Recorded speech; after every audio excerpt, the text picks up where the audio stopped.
God damn it, this is hard. How do I even begin to tell you about the fucking nightmare I've been through? Give me a moment. Let me gather my thoughts. Let me prepare myself to relive the events that led me here. You're going to think I'm insane. You're going to think this isn't true. I can't say I blame you. I still have a hard time believing any of this is real. But Jesus, the things I've seen. It's been 5 years now. 5 confusing, hard years. You can't comprehend what I've had to go through.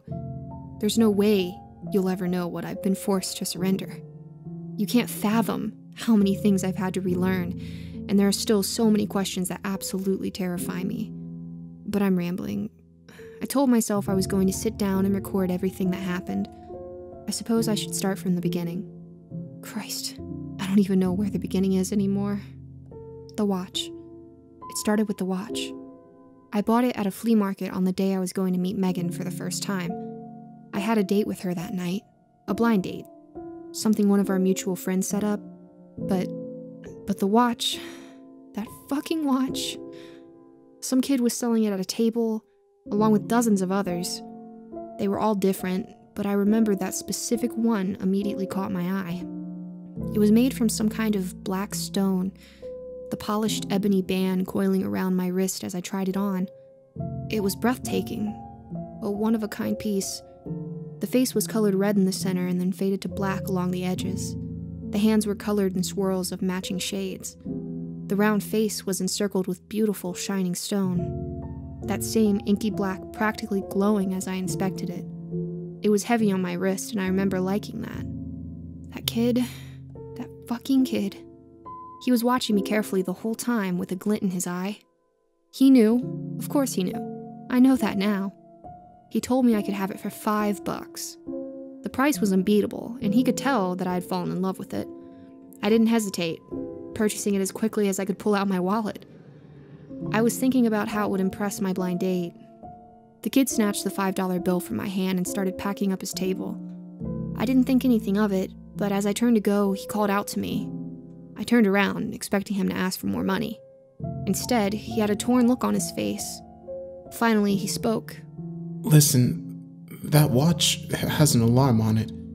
It goes off randomly. It's important you turn the alarm off before it beeps 3 times. Just trust me, okay? I remember being confused, and rightly so, I suppose. I asked the kid what would happen if I let the watch beep 3 times. His eyes filled with darkness. If it beeps 3 times, he comes. Who? The kid leaned towards me and whispered, his voice hoarse. The TikTok man. I think I said something rude after this reveal, brushing off the warning as some kind of immature superstition. He was just a kid, probably 10 or 12, with fears he hadn't worked out yet. I think he made me promise to remember what he said before I left. Obviously, if I'd actually listened to him, I wouldn't be sitting here right now. I wouldn't be telling you all this. I wouldn't have met the TikTok man. I drummed my fingers on the bar, checking the time on my brand new watch. This Megan girl was late. Not a good sign. I was fighting with my nerves and trying to come up with the icebreakers so the date wouldn't fall into uncomfortable silence at any point. It was something I did for most dates, preparing a mental list of questions in case the conversation faltered. I looked around the bar, pleased with the place I'd chosen to meet. It was an intimate location, the brick walls giving it a cozy feel, and the candles on the tables steamed the atmosphere. The interior had a high-energy vibe to it, and the tattooed bartender chatted with the patrons in a friendly fashion, making sure everyone had what they needed. It seemed like a perfect first date spot. Every time a girl walked in, my heart would jump, expecting it to be Megan. One of our mutual friends had texted me with a picture of her, and she was beautiful, out of my league, and that made me even more nervous. What was wrong with her? Why was she going out on blind dates? Why didn't she have a girlfriend? I pushed these thoughts away, irritated that my mind was already trying to talk itself out of the situation. She was probably lovely and had just gone through a slew of horrible women and wanted to try something different, something fresh. About 10 minutes later, she walked in and my heart skipped a beat when I saw her. She was just as beautiful as the picture I had seen. Flowing brown hair, bright blue eyes, and a smile that could knock you dead. I waved her over when our eyes met and she lit up. My stomach did a flip, and she slid onto the bar stool next to me, and introductions were officially made. After I ordered her a drink, our conversation flowed into each other's lives, poking and prodding with genuine intrigue about who we were and what we did. She was a college student, about to start her last year of school. I'd graduated the year before, and so she drilled me for tips on writing her thesis. She was fun, and I liked how she always had a smile on her lips. Talking to her was easy, and the longer I sat there, the more comfortable I became. Soon the preliminary questions faded away, and we just began to shoot the shit. It was easy, wonderfully easy, and I found myself absorbed by her. The drinks kept coming, and I soon found myself enjoying a nice buzz. I made sure I didn't say anything stupid, the alcohol pushing me to try my luck with her sexually. I tried for as long as I could, but eventually I caved and began to flirt. To my surprise, she flirted back with enthusiasm. I had my hand on her thigh, and a big grin on my face when it happened for the first time.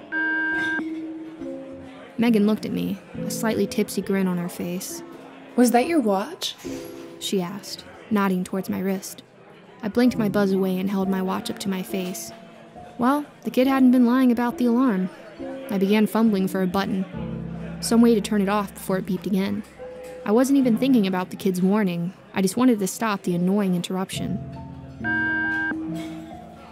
Am I keeping you from something? Megan asked as the watch blared out another note. My fingers finally found a small button on the side and I pushed it, shaking my head. Sorry about that. I just bought this thing. I guess someone programmed an alarm on it before me.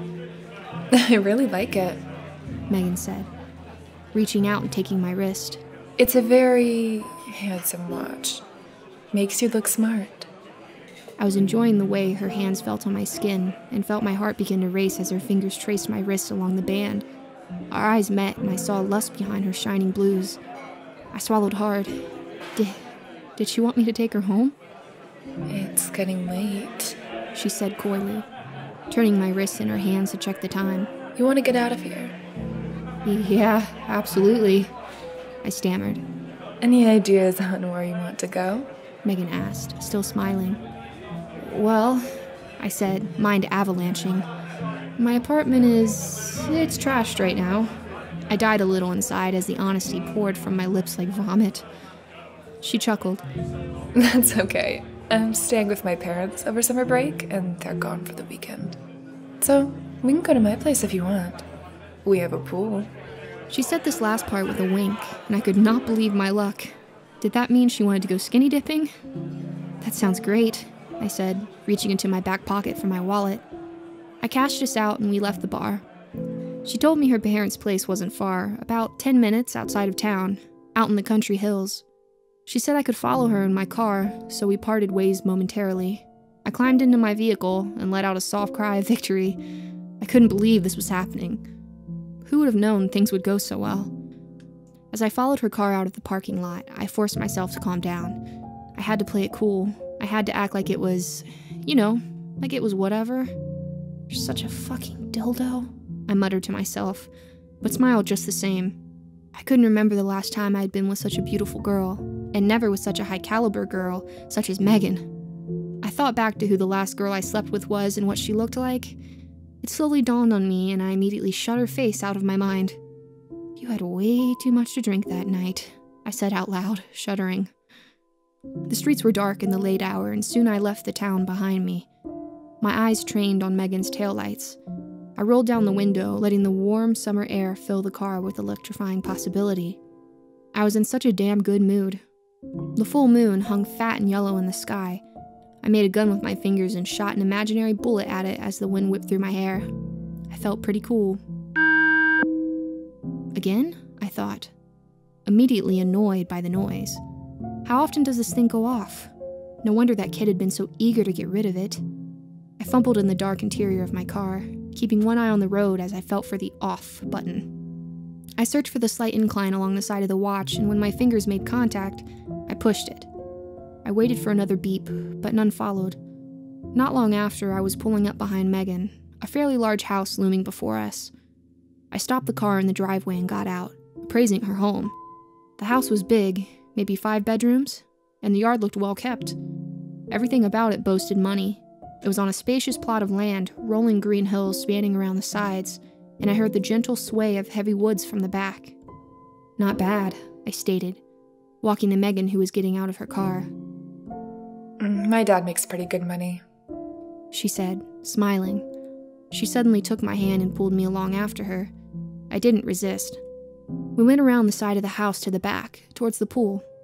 It was surrounded by a white fence, and Megan pulled the gate open to let us in. The water glistened in the moonlight, and I felt a shiver of excitement run through me despite the warm air. Megan went to one of the white plastic chairs that lined the sides of the pool and sat down, kicking off her heels and reaching behind her to pull her shirt off. She saw me watching and grinned. "Turn around and don't look until you hear a splash." I complied. This was like a dream come true. I heard her undress, and then a loud splash followed shortly after. I turned back around as her head broke the surface. The house was dark, emitting no light, but I could still see her smiling at me in the moonlight. I kicked off my shoes and pulled my shirt over my head. She watched me, wading into the middle of the pool, eyes alight. I took my pants off, then carefully undid my watch and placed it on my pants. Even with my underwear on top, I felt exposed. Behind the fence, the thick woods danced in the warm breeze as if to laugh at me. "Well, come on in," Megan invited. I didn't hesitate and took a running leap into the waiting water. My breath was robbed from my lungs as the cool water enveloped me. I sputtered to the surface, gasping and wiping my eyes. Megan laughed at my obvious shock and dove underwater. I followed her lead, enjoying where this was headed. We splashed around for a little while, chasing each other and laughing. I commented on how good she looked in the moonlight, and she swam closer, her glistening skin an absolute wonder. I swallowed hard as she stopped in front of me and wrapped her arms around my neck.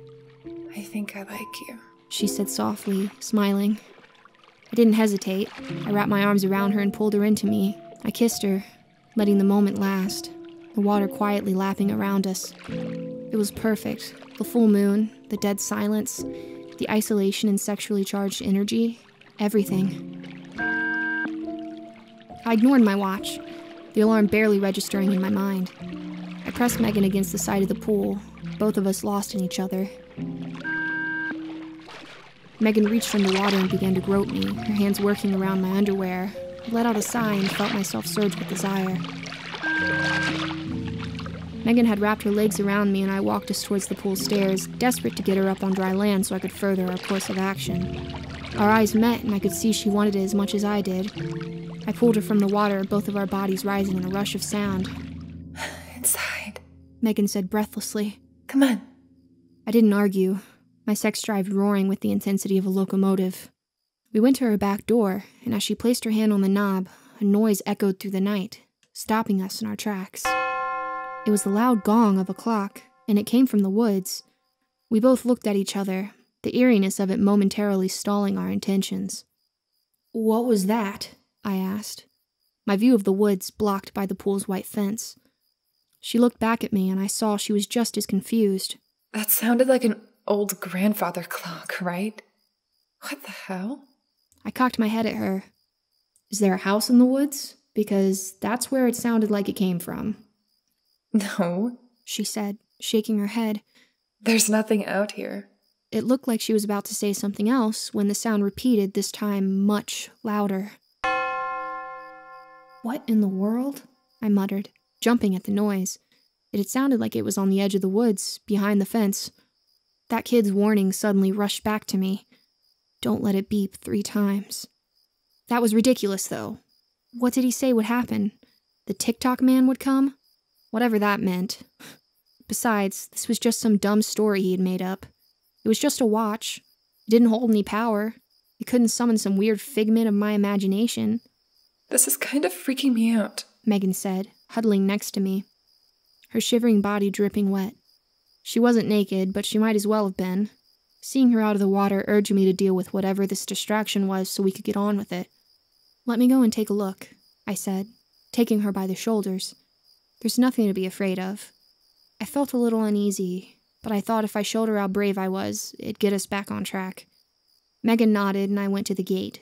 I pushed it open and looked towards the tree line, which began at the edge of the fence. I thought I'd heard something making its way closer, walking along the length of the fence towards the corner in front of me. I trained my ears and felt my heart begin to thunder in my chest. There was definitely something coming. the snap of branches and foliage underfoot announcing the arrival of whatever it was. And there was another sound I was picking up as well. It sounded like the ticking of clocks. Dozens of clocks. Their passage of time all mixing together to create a constant jumble of tick-tock, tick-tock. What the fuck? I muttered, trying to calm myself. The noise grew closer, closer, and then something walked around the corner of the fence towards me. I felt a scream rise in my throat as my eyes tried to make sense of what I was seeing. My breath drained away from my lungs like air from a tire. My lungs turned to liquid, and yet my knees locked in place, cementing me where I stood in frozen horror. It was about 7 feet tall, its black skin absorbing the moonlight around it. Its body looked human, but twisted and bent over, its movements coming in short jerks of twitching muscle. It walked on 2 legs, like a person, but its feet were solid slabs of coned black meat. Its chest and shoulders were embedded with glowing red circles of different sizes. As I stared, I realized that the orbs were clock faces, all burned into its tormented flesh and slowly ticking. The source of noise made clear now. Its head was bloated and mangled, its mouth hanging limply open, its jaw swaying as it walked, held onto its face by cords of thin gold chain.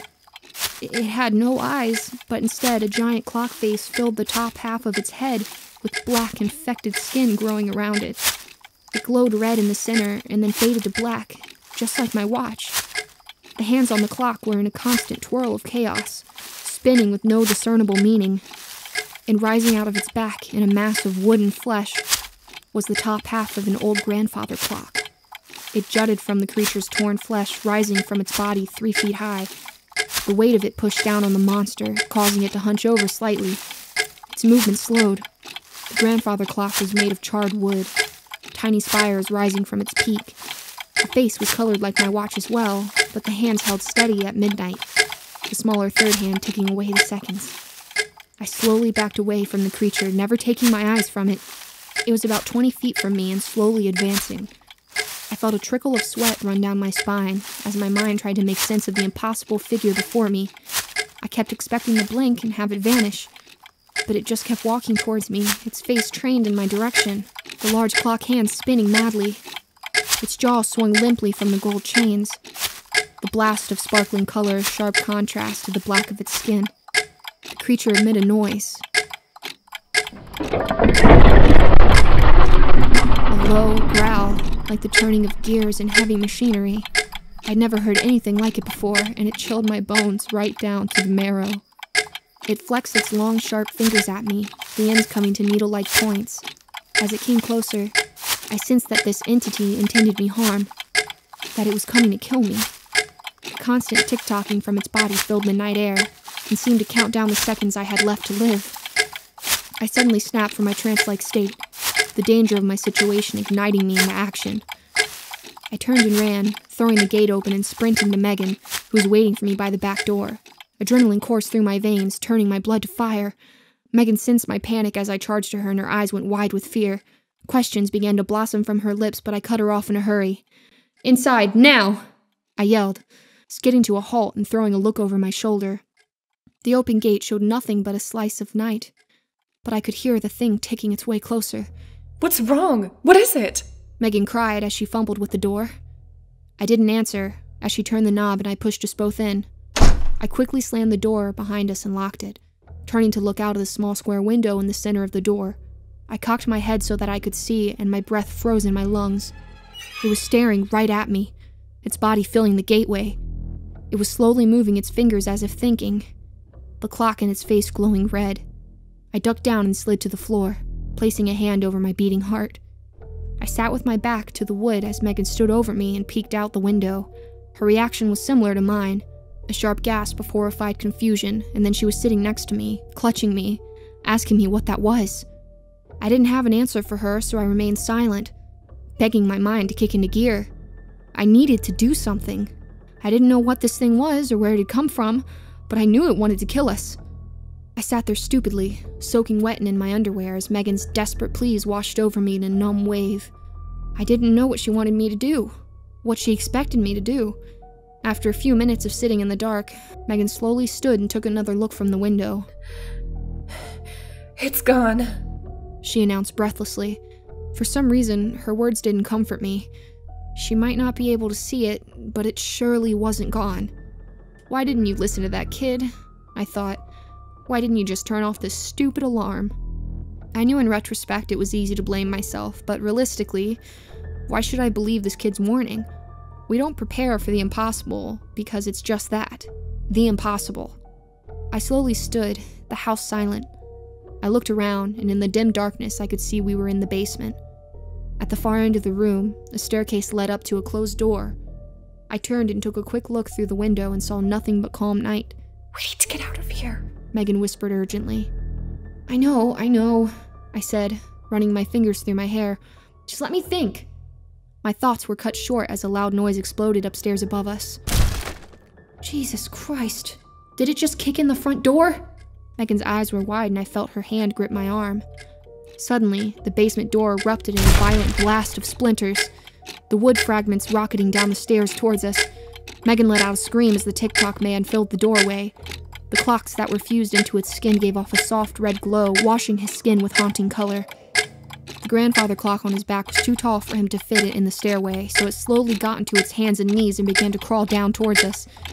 Megan was clawing at me, screaming for me, but I stood and watched in horror as it slid down the stairs, the basement filling with the sound of a dozen ticking clocks. It reached the end of the stairs and stood back up, not 10 feet from us. My heart was a block of ice in my chest, and my legs felt sluggish and heavy as I begged them to move. Air hissed between my dry lips and my throat burned with an effort to breathe. As the Tock man stood, I noticed the time on the grandfather clock had advanced. Instead of midnight, the hands read 12:15. I didn't know if it meant anything, and my brain was too scrambled to try. Get away from us! Megan was screaming. She turned and grabbed the door behind us, fumbling in the dark, trying to unlock it. Just as I heard the click of her successful attempts, the monster before us moved. I expected it to rush us, but instead it gripped its own throat and pushed its head back. The clock hands on its body began to spin faster, and the red color in the center of each of them began to glow brighter. Suddenly, noise erupted from its mouth, a deafening blast of sound. I slammed my hands over my ears and saw Megan do the same, the volume of its chimes aching in my ears. I felt like my head was going to split, and I squeezed my eyes shut against the blasts. I felt myself growing weak, the black behind my eyelids swimming in and out of focus. Something was happening to me.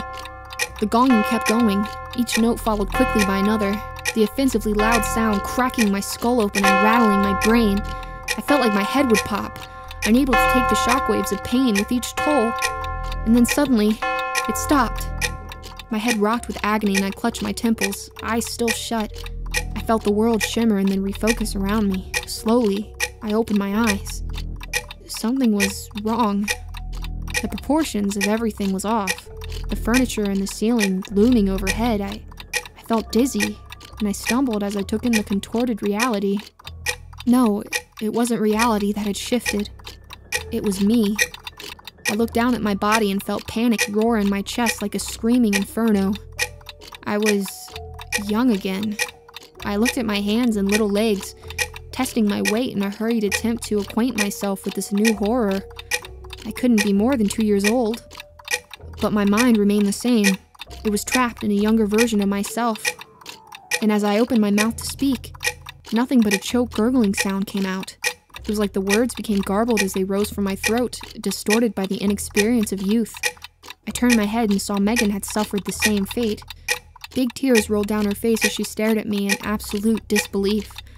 We were toddlers, shrunk back down as our years were taken back from us.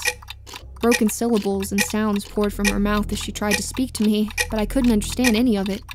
We were trapped inside younger versions of ourselves, our minds held captive in underdeveloped bodies. Suddenly, the Tock man was towering over us. He looked terrifyingly huge from where I stood, my neck craning to take in his looming form. Megan screamed, her voice a high-pitched wail, and she scrambled to get away. She stumbled and fell, unaccustomed to the way her body worked. She struggled to pull herself upright, and I saw her arms quivering with effort. And then it hit me just how defenseless we were right now. The danger suddenly horrifyingly real. I took off into the opposite direction, away from Megan, away from the monster. My little feet took me across the room towards the couch where I ducked and hid. My muscles already ached from the effort, and I sucked in big breaths trying to fill my lungs with oxygen. I couldn't believe how weak I was, how easily I tired.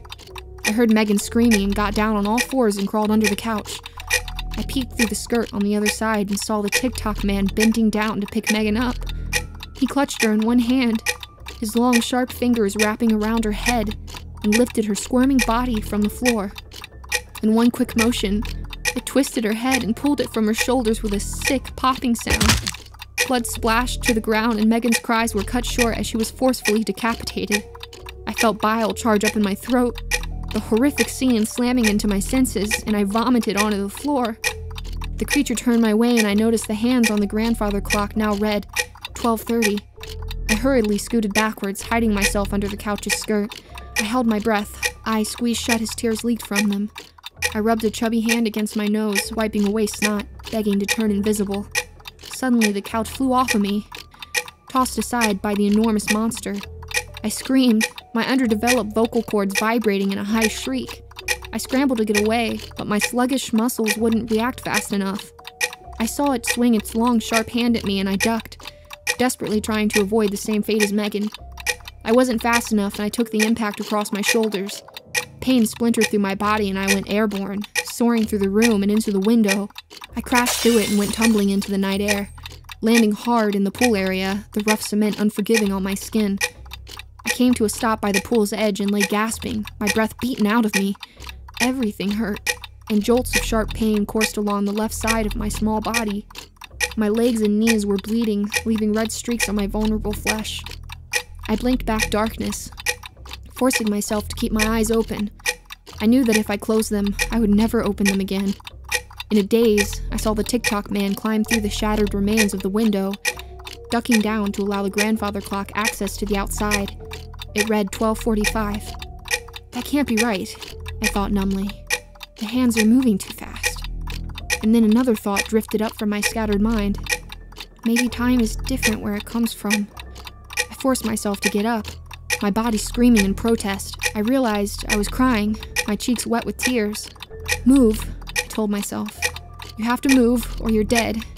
Crying out, I hobbled towards the open gate, a last-ditch effort to get away from the murderous monster. It had pulled itself completely from the window when it spotted me, pathetically limping towards the open gate.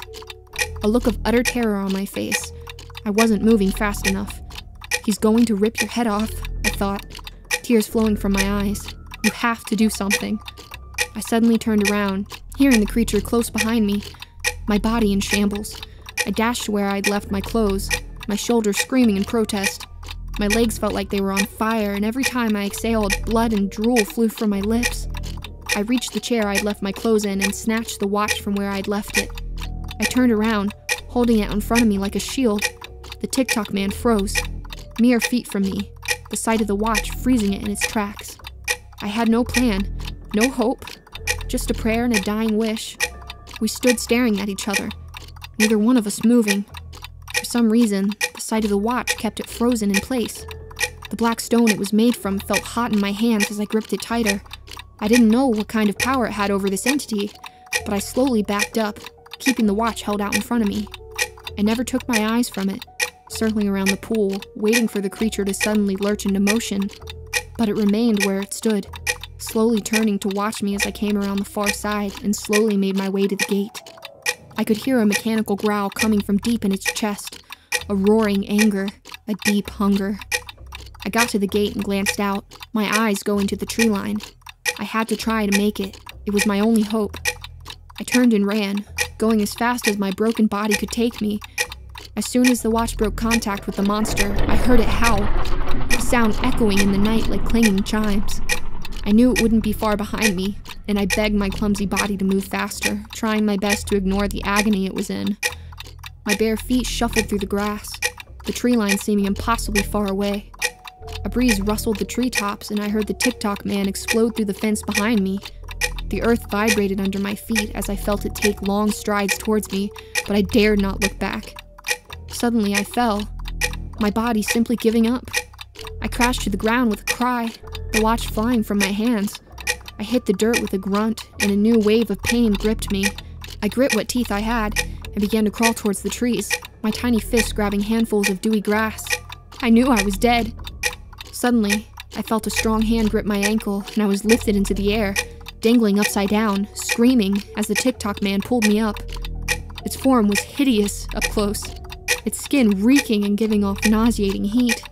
I battered at it with my powerless fists, yelling, howling. It gripped my head with its other hand, and I was flipped upright, dangling from its grip in a helpless heap. This was it. It was growling with pleasure, a rumbling turning of gears, and I waited for the end. I closed my eyes. I snapped my eyes open, the sudden sound unexpected and deafening. I blinked and saw that the grandfather clock on its back had struck 1 o'clock.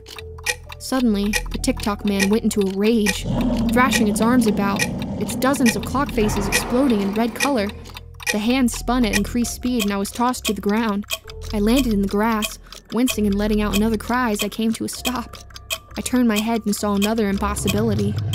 Gold chains snaked out of the grandfather clock like the coils of 100 snakes. They moved on their own accord, sliding around the TikTok man's flesh, wrapping themselves in tight knots, binding him. The monster screamed in rage, furious that it had been mere seconds away from killing me. The chains continued to snake out from its back, covering its body in layers and layers of dense gold. In a matter of seconds, the creature was completely enveloped by its bindings, and I watched in horrific fascination as the clusters of gold began to shrink. I expected flesh and blood to come squirting from the chains, but they remained spotless and shining in the moonlight. The howls from the monster never ceased as the chains seemed to shrink in on themselves, the mass growing smaller and smaller until finally, the nightmare simply winked out of existence. I lay there in the grass, my breath coming in burning gulps, unable to believe what I had just witnessed. Blood pulsed in my ears, and my heartbeat was a desperate drumbeat. I closed my eyes and let the darkness take me. It's been 5 years since then. I survived that bloody night, though. I don't know how. My body was a mangled mess, and I've had to do intense rehab ever since. In a stroke of pure blessing, Megan's parents came home early from out of town. When they saw the broken glass and the blood, they called the police. And then they found the headless body of their daughter, reduced unexplainably back to her early years. I wasn't conscious for any of this.